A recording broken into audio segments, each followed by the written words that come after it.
everyone, and welcome to another round of Zori's Lessons Learned in Paradise. It's an initiative I've undertaken as a way of expressing myself more and opening up to more connection with you guys as I tell you what's happening with me, what I am learning, and inviting you to tell me how does that reflect in your experience? What do you think of it? What are you going through? Can you help me some way? Or maybe I help you? That kind of stuff. So, today has been really challenging for me in terms of figuring out how to condense all the things I've learned in the last days into this nice, small, chewable sort of thing that you guys can enjoy. And I'm going to do my best. So my 3 lessons today have to do with 2 basic types of mindset, with with trusting our taste, and the third one has to do with the way we define nature. Starting off with the first one, a friend of mine recently shared something with me. He has been guiding meditations for people for many years now, and I asked him what is the one most important thing to know when you want to guide a meditation for other people.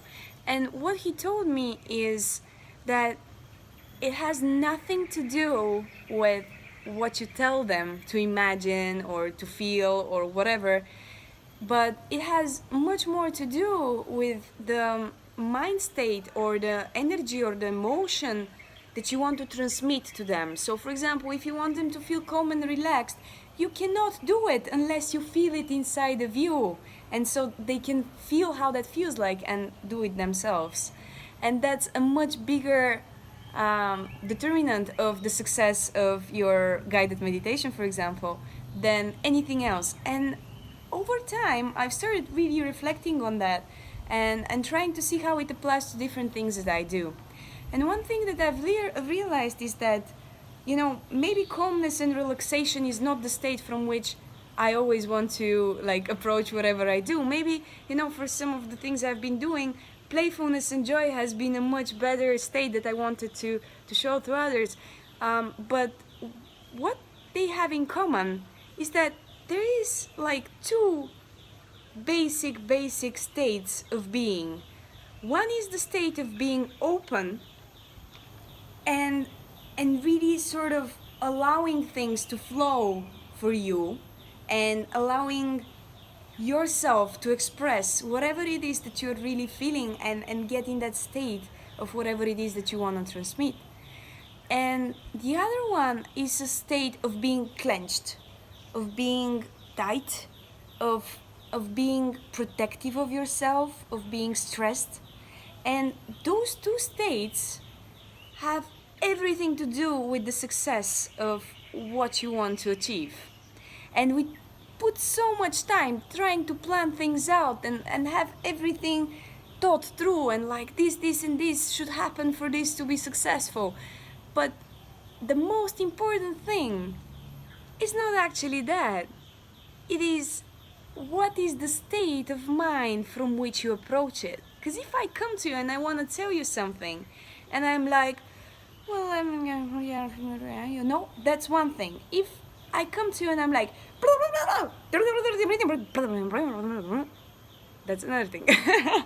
Yeah, you get my point. So, anyway, what I figured out for me is that as I've realized this and it slowly started sinking in, I started looking for things that provoke this kind of clenched state and things that provoke this kind of open state.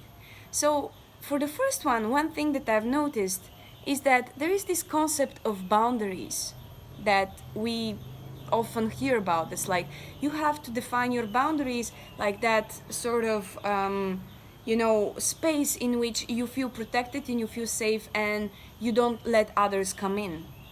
And from just the sound of this, it's the sound of you need to protect yourself from others because they're going to come in and trash your world.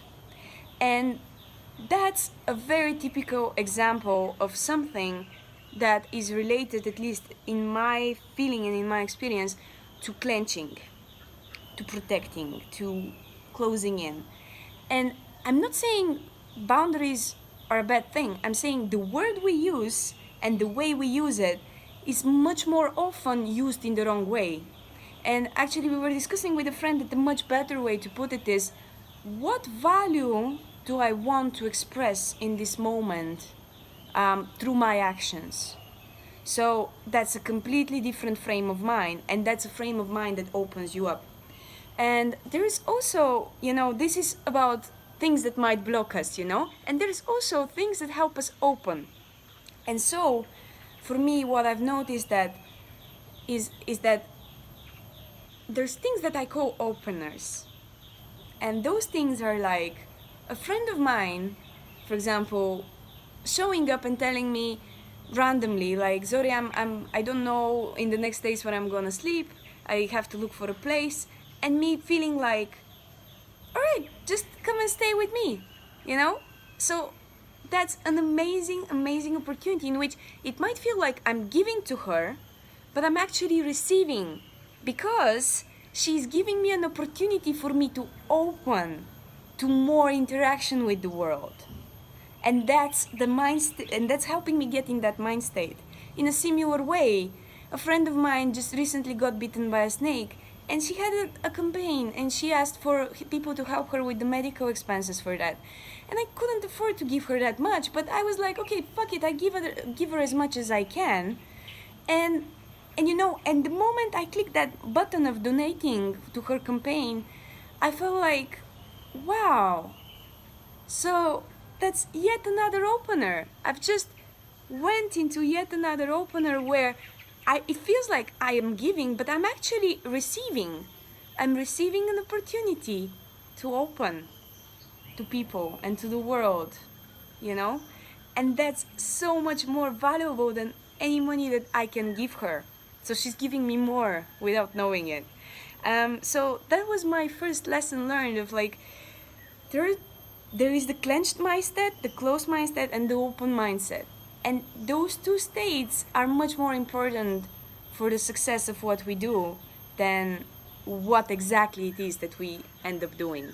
So that's the first one. The second one, I'm going to be quick.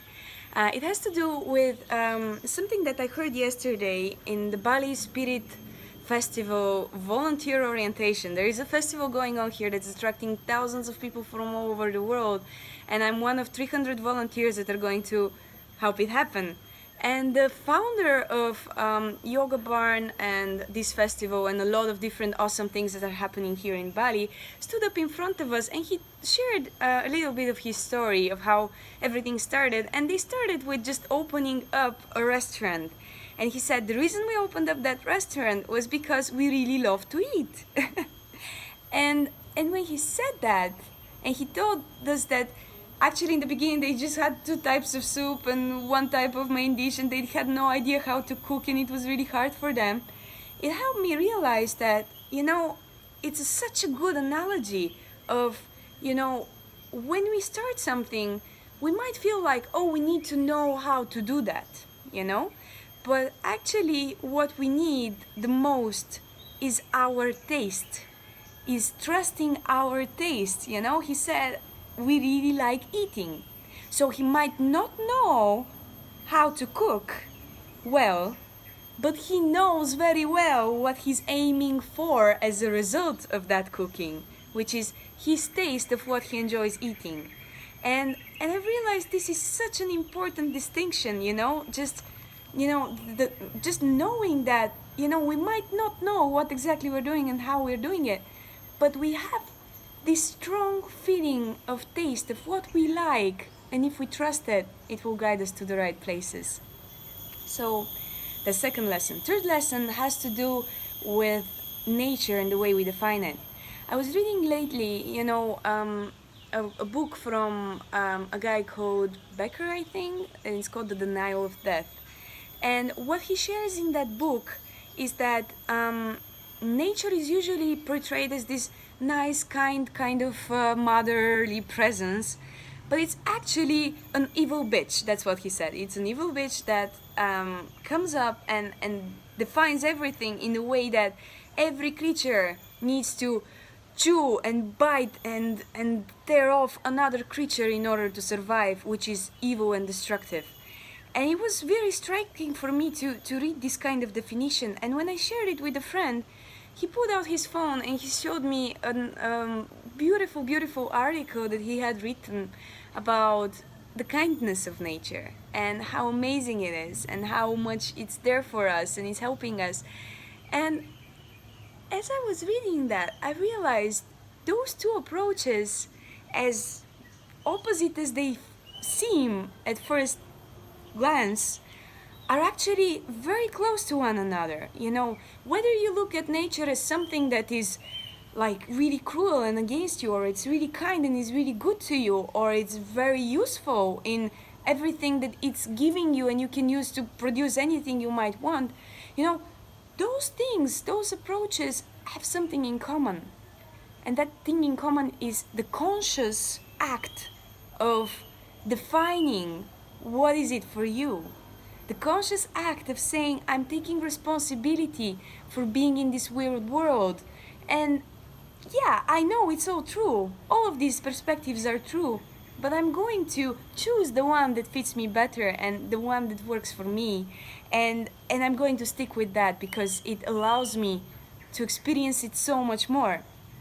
And I realized that actually the spectrum is not between how good and how evil nature is. It's between consciously defining nature as good, evil, useful, or whatever, and really experiencing and sticking with that, versus indifference, versus the kind of taking for granted nature and what it is, because we've managed to isolate ourselves from it, and now it's no longer feeling like, you know, relevant in a way, to look at it or to care about it, unless it comes up in a moment where it irritates us with the bad weather or something, or like, yeah, or like makes us happy with like a little bit of sunshine.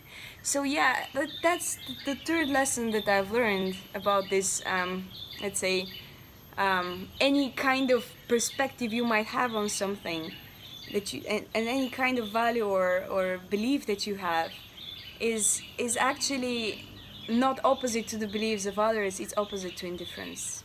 So yeah, those were my 3 lessons learned. Thank you so much for tuning in and staying with me, and I'm looking forward to your comments. Love you all. See you soon.